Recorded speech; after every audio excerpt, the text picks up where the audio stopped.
नमस्कार, आप देख रहे हैं स्वदेश विशेष। मैं हूं आपके साथ प्रशांत पांडे। हर काम के लिए एआई की मदद लेने का चलन बढ़ता जा रहा है। चैट करने के लिए चैट बॉट का इस्तेमाल हो रहा है, लेकिन ग्रोक जैसा चैट बॉट गालीबाज बन चुका है, अभद्र भाषा का इस्तेमाल कर रहा है।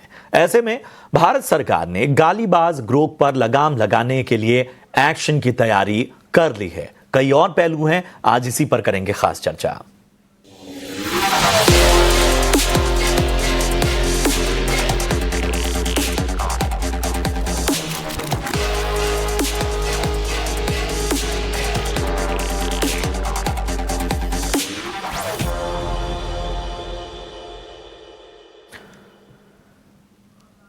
बदनाम ना होंगे तो क्या नाम ना होगा। ग्रोक एआई यानी आर्टिफिशियल इंटेलिजेंस चैटबॉट के मामले में यह बात लगभग सटीक बैठती है। एलन मस्क की कंपनी का बनाया artificial intelligence chatbot Grok AI बीते कई दिनों से चर्चा में है। कोई नेता हो या आम इंसान, ग्रोक एआई लगभग सबको रिप्लाईज दे रहा है। मगर ग्रोक एआई जिस भाषा में जवाब दे रहा है, जिस तरीके से जवाब दे रहा है, वो जाहिर सी बात है हैरानी में भी डाल रहा है और चिंता भी बढ़ा रहा है। कुछ मौकों पर ग्रोक एआई तथ्यों को सही से बताता है तो कई बार चूक भी कर देता है, और कई बार जो हाल फिलहाल जो चिंताएं जाहिर की गई हैं, गालियों का जो इस्तेमाल हुआ है, उसने इसके पर बहुत सारे सवाल उठा दिए हैं। जहां एक तरफ भारत सरकार ने इस मामले की जांच शुरू कर दी है, वहीं एक दूसरे मामले में मस्क की कंपनी ने भारत सरकार के खिलाफ कर्नाटक में केस किया है, सेंसरशिप का इल्जाम लगाया है। इन तमाम पहलुओं पर हम चर्चा करेंगे, मगर सबसे पहले अपनी सहयोगी सुमिता करीर के पास चलते हैं। सुमिता, बताएं, मस्क की कंपनी एक्स ने जो केस किया है वो दरअसल पूरा मामला क्या है? एक्स जो पहले ट्विटर था, उन्होंने सेंटर के अगेंस्ट एक पिटिशन फाइल किया है कर्नाटका हाई कोर्ट में। ये जो पिटिशन है ये चैलेंज करता है governments use of the IT act. In fact x ने कुछ स्पेसिफिक प्रोविजंस के खिलाफ ये पिटिशन फाइल किया है। वो स्पेसिफिक प्रोविजन आईटी एक्ट का है, against the use of section 79(3)(b of the IT act. उन्होंने सहयोग पोर्टल के खिलाफ भी, जो MHI ministry of home affairs के अंडर आता है, उसके खिलाफ भी ये पिटिशन फाइल किया है। तो अगर आईटी एक्ट के प्रोविजन की स्पेसिफिकली बात कर लें तो उस पिटिशन में ये बोला गया है कि अनलॉफुल और अनरेगुलेटेड सेंसरशिप मैकेनिज्म बन रहा है, जिस तरीके से सेंटर जो है वो अपने ऑर्डर्स पास कर रहा है। अब ये जो केस है, reportedly it's scheduled to be heard on March 29 और लॉ सूट क्लेम करता है कि जिस तरीके से ये आईटी एक्ट यूज़ किया जा रहा है, उसकी वजह से एक्स का इंडिया में ऑपरेट करना काफ़ी मुश्किल हो गया है। तो एक्स अब क्या चाहता है? एक्स अब चाहता है कि सेंटर के ऊपर एक रिस्ट्रेनिंग ऑर्डर आ जाए इन सब चीज़ों के मैटर में। आपको याद होगा कि 2022 में भी ये एक ऐसा सिमिलर मैटर आया था, जब एक्स ने गवर्नमेंट के टेक डाउन ऑर्डर्स को चैलेंज किया था, आर्ग्यूइंग कि गवर्नमेंट के जो डायरेक्टिव्स थे वो ओपेक थे और फ्री स्पीच को हिंडर कर रहे थे। अब इंटरेस्टिंग चीज़ ये है कि ये तब आ रहा है, इसका टाइमिंग बहुत इंटरेस्टिंग है इस लॉ सूट का। ये तब बाहर आ रहा है जब गवर्नमेंट ने एक्सप्लेनेशन मांगी है ग्रोक से, एक्स से, उसके एआई चैटबॉट के बारे में कि वो किस डेटा पॉइंट के ऊपर किस तरीके से उसको ट्रेन किया जा रहा है ग्रोक को। शुक्रिया करेंगे सुमिता, और सही कहा आपने, ये टाइमिंग बड़ी हैरान करती है जिस वक्त पे ये तमाम आपत्तियां और ये केस सामने आया है। चलिए चर्चा की शुरुआत करते हैं। मैं परिचय करा दूं, हमारे साथ आज जुड़ चुके हैं विराग गुप्ता साहब, साइबर लॉ एक्सपर्ट हैं और सुप्रीम कोर्ट में जाने माने वकील। विराग सर, बहुत बहुत स्वागत आपका, चर्चा में समय देने का बहुत बहुत शुक्रिया। और हमारे साथ साइबर लॉ एक्सपर्ट डॉक्टर पवन दुग्गल साहब भी हैं। पवन सर, आपका भी बहुत बहुत शुक्रिया, अपना कीमती समय आपने दिया, उसका धन्यवाद। विराग सर, एक तो जैसा हमारी सहयोगी सुमिता करीर बता रही थी कि ये जो मस्क ने कर्नाटक में सेंसरशिप का इल्ज़ाम लगाया अपने इस केस में, एक तो इसकी टाइमिंग बड़े सवाल करती है। दूसरा ये है कि ये जो तमाम प्लेटफॉर्म हैं, और पहले भी जब आपसे चर्चाएं हुई इस पर हम बातचीत कर रहे थे, ये खुद को भारत में एक डाकिये की हैसियत वाला बताते हैं, इंटरमीडिएटरी, और इन सब के बीच में इनको भारत का कंज्यूमर तो चाहिए, भारत के नियम कायदों से बड़ा इन्हें दिक्कत है। आपकी पहली टिप्पणी।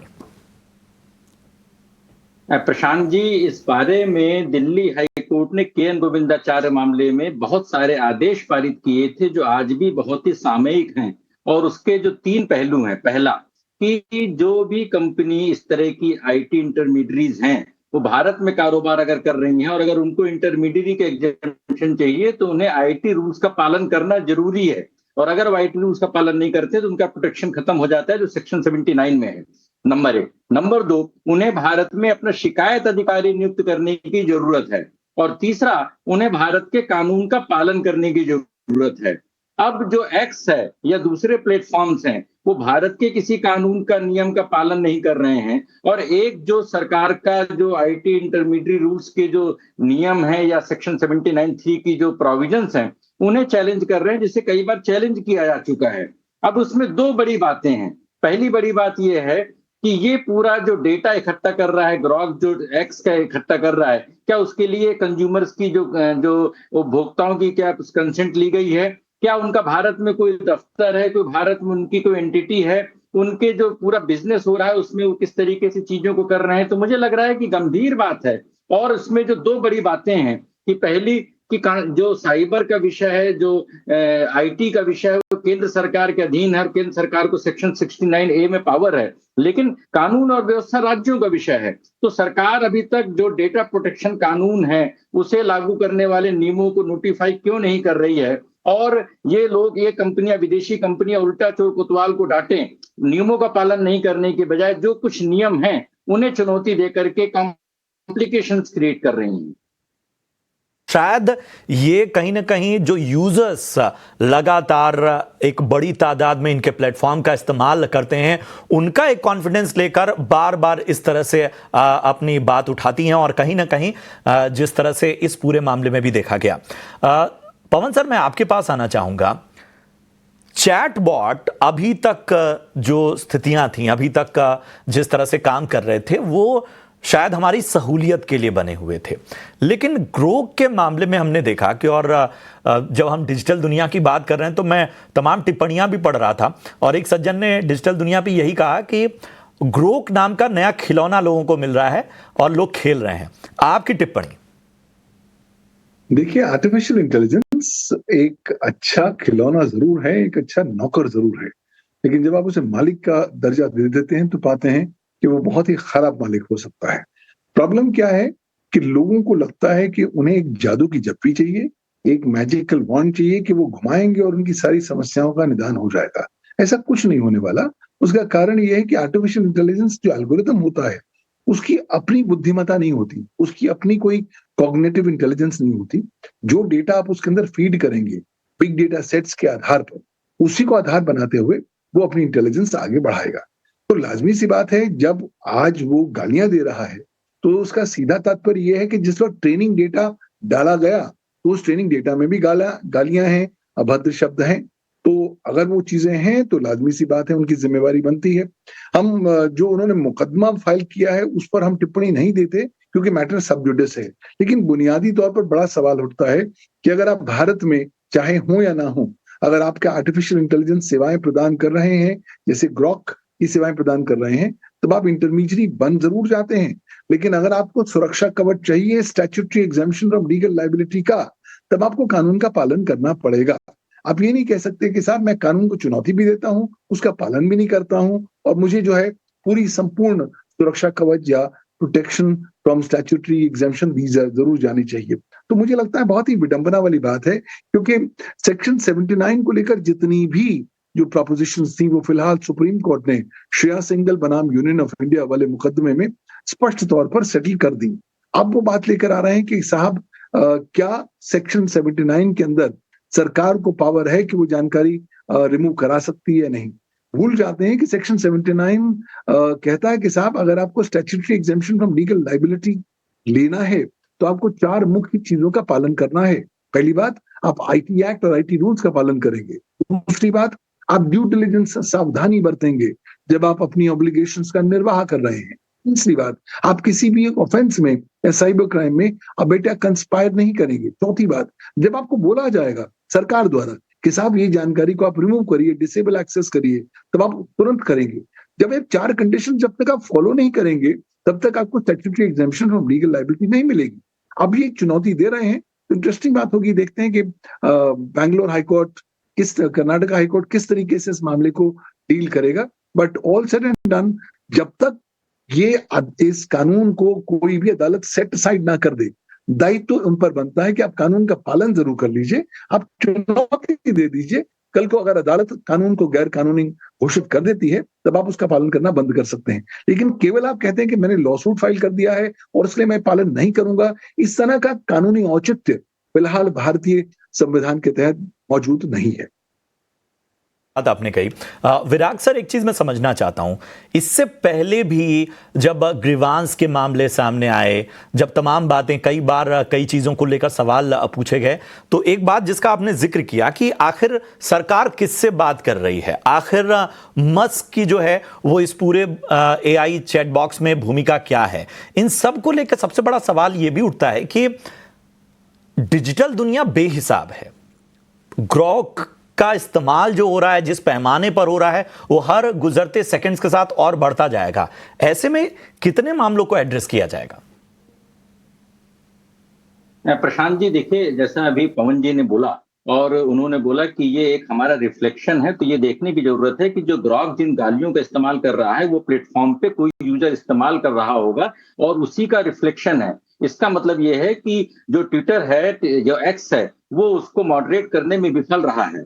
अब हम इसको जड़ से देखते हैं। संविधान के अनुच्छेद 19 में अभिव्यक्ति की आजादी है, लेकिन अभिव्यक्ति की आजादी प्रिंट मीडिया के लिए, टेलीविजन मीडिया के लिए, डिजिटल मीडिया के लिए बराबर है। लोगों को ये गलतफहमी है कि इंटरनेट में कुछ अभिव्यक्ति की आजादी को हमको ज्यादा हासिल है। ये पूरी तरह से गलत एक नोशन है, पहली बात। दूसरी बात कि जो उन्होंने केस फाइल किया ये पूरा हाइपोथेटिकल है, क्योंकि सरकार ने अभी कोई नया विवाद अभी ऐसा एक्स के साथ नहीं हुआ है। और जिस तरीके से मस्क की एक परंपरा रही है, तो ऐसा लग रहा है कि उन्होंने यहाँ पर ग्रॉक को तीसरा वर्जन यहाँ पर इम्प्लीमेंट करके और केस फाइल करके वो एक माइलेज लेना चाह रहे हैं, भारत के बाजार में विवाद पैदा करके अपने एआई प्लेटफॉर्म को माइलेज दिलाना चाह रहे हैं। और दूसरा, सरकार पर दबाव करना चाह रहे हैं, जिससे कि सरकार जो डेटा प्रोटेक्शन रूल्स को नोटिफाई नहीं करे। ये दूसरी बात है। तीसरी बात, जैसे जब कोई अपराध होता है तो पुलिस थाने वाले उससे पूछताछ करते हैं, लेकिन जब डिजिटल अपराध होते हैं तो भारत में कोई रेगुलेटर नहीं है और हर चीज में मिनिस्ट्री आकर के जब पूछताछ करती है, तो बड़ी आश्चर्यजनक बात है कि हम जब विश्व का सबसे बड़ा बाजार हैं तो हमारे पास इसके लिए इकोसिस्टम क्यों नहीं है।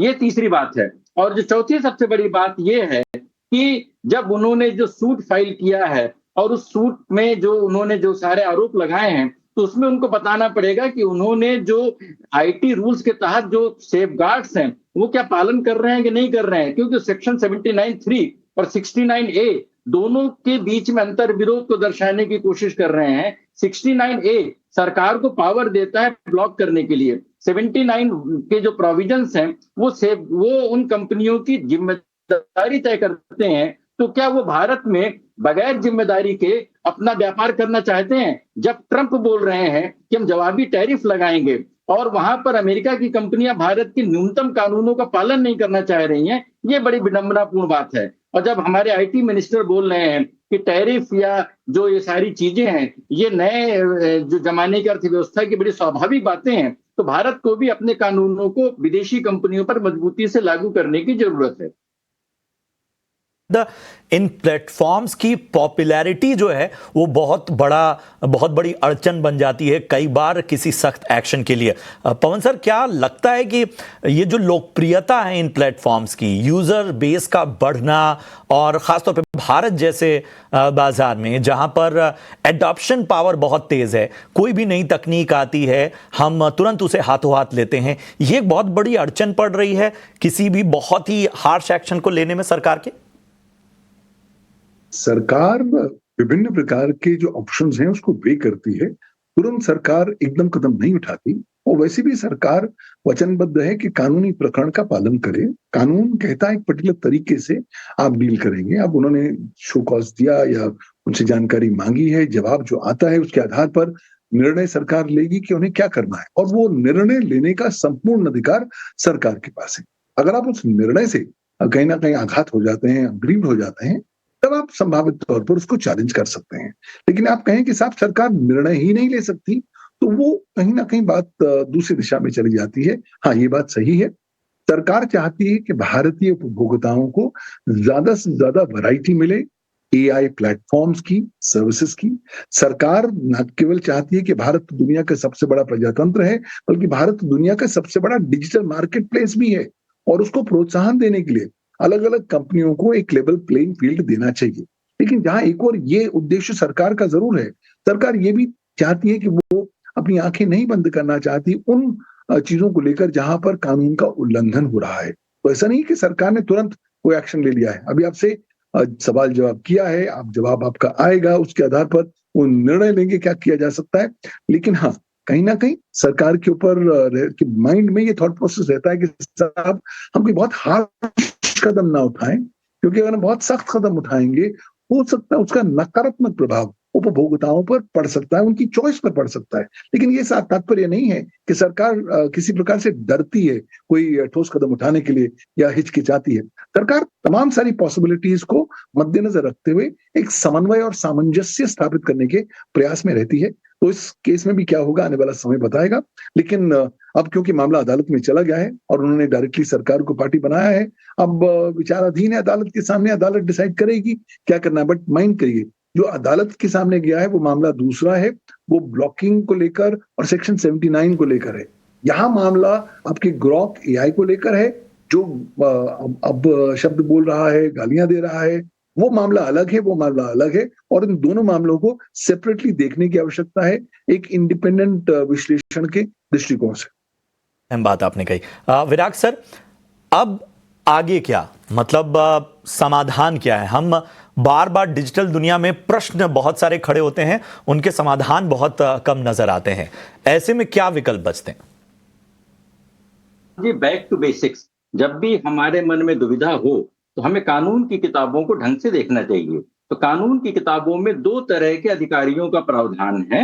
एक आईटी इंटरमीडिएट रूल्स में ग्रीवांस ऑफिसर का प्रावधान है, और जो ब्लॉकिंग के जो नियम बने हुए हैं उसके लिए डिजिग्नेटेड ऑफिसर्स का प्रावधान है। तो अगर किसी जनता को, ग्राहक को कोई दिक्कत हो तो वो शिकायत अधिकारी को शिकायत करे और 36 घंटे के भीतर उसमें उसके खिलाफ को एक्शन लें। और अगर किसी सरकार को जब कोई कार्रवाई करनी हो तो इन कंपनियों के डिजिग्नेटेड ऑफिसर से संपर्क करना चाहिए।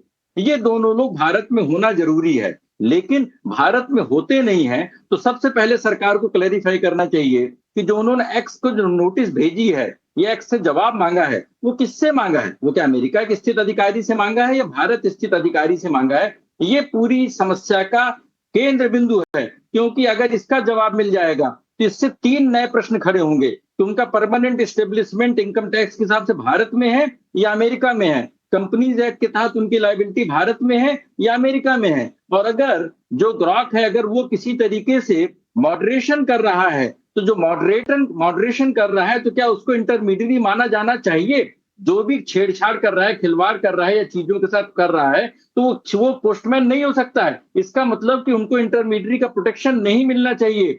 तो सरकार को 3 बातें करने की जरूरत है। पहला, 9 जजों का सुप्रीम कोर्ट का सर्वसम्मत फैसला था पुट्टस्वामी मामले में, उसके अनुसार जो डेटा सुरक्षा कानून बनाया गया है उसके रूल्स अभी तक नोटिफाई नहीं किए गए हैं। इस बात को करना चाहिए, नंबर 1। नंबर 2, हम विश्व के सबसे बड़े डिजिटल बाजार हैं, तो इन सारी कंपनियों के ग्रीवांस ऑफिसर और डिजिग्नेटेड ऑफिसर्स का विवरण सार्वजनिक करना चाहिए, जिससे लोगों के शिकायत का निवारण हो सके। और जो तीसरी सबसे बड़ी बात यह है कि इन सारे ये बिजनेस एंटिटी हैं, यहाँ कोई देश सेवा नहीं कर रहे हैं। अब अगर कल के दिन ये सवाल पूछा जाए कि जो एक्स का जो एआई प्लेटफॉर्म है उसने ट्विटर का डेटा कैसे हासिल किया, क्या ट्विटर का डेटा हासिल करने से पहले ग्राहकों की सहमति लिया, तो ये बड़ा सवाल है, क्योंकि उस डेटा को हासिल करके बहुत बड़े पैमाने पर व्यापार कर रहे हैं। इन कंपनियों से टैक्स की वसूली करनी चाहिए, और ये अपने नियमों का पालन करने की बजाय, टैक्स देने की बजाय भारत में अराजकता बढ़ाते हैं, लोकतंत्र के साथ खिलवाड़ करते हैं। तो मुझे लगता है कि मामला सिर्फ गाली गलौज का नहीं है, मामला हमारी अर्थव्यवस्था से जुड़ा है, मामला हमारे लोकतंत्र से जुड़ा हुआ है, और मामला कानून के शासन का है। कोई निचोड़ नहीं हो सकता। इस पूरी चर्चा में सवाल उठे हैं, सवाल इस स्तर पे भी हैं कि आखिर सरकार किससे बात कर रही है और ये सवाल पूछे किससे जा रहे हैं, इसका समाधान कौन निकालेगा। हमारे पास कोई इस तरह का तंत्र विकसित क्यों नहीं हो रहा है जिसके जरिए हम आने वाले दिनों में इस तरह की समस्याओं से तेजी से निपट सकें। और सबसे बड़ा सवाल कि आखिर ये जो स्थितियां पैदा हो रही हैं, ये क्या हमारे लोकतंत्र, क्या हमारे जो अभिव्यक्ति की आज़ादी है, इन सब के लूप होल्स का फ़ायदा उठा रही हैं? शुक्रिया करेंगे विराग सर, अच्छी चर्चा रही। शुक्रिया करेंगे पवन सर इस चर्चा में शामिल होने के लिए और अपनी तमाम विशेष राय देने के लिए। आगे भी इस तरह की चर्चाओं में हम आपको आमंत्रित करते रहेंगे और फिलहाल यहाँ रुकेंगे एक छोटे से ब्रेक के लिए। ब्रेक के उस पार जब लौटेंगे तब कुछ और भी खबरें होंगी, आप बने रहिए हमारे साथ।